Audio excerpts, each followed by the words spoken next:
పుణ్యతిథి ఎవరికైతుంది? ఎవరిది చేస్తారు?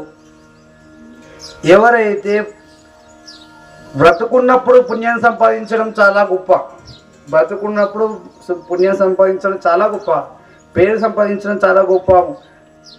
ఆ మనిషి కోసము కొందరు ఇతరులు వచ్చి ఆ మనిషి కోసం చూస్తూ ఉంటారు. ఆ మనిషి కోసము ఆ మనిషి వస్తే మాకు సంతోషం కలుగుతుంది కొందరు ఆలోచిస్తారు. ఈ విధంగా పుణ్యం గమనించడం వేరు.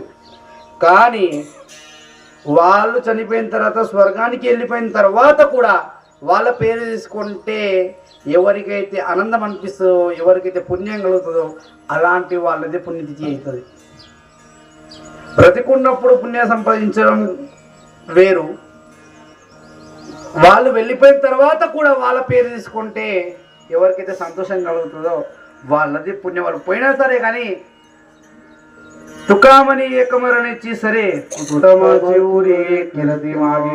వాళ్ళు వెళ్ళిపోయారు మహారాజ్. వాళ్ళు వెళ్ళిపోయినా కానీ వాళ్ళు చేసిన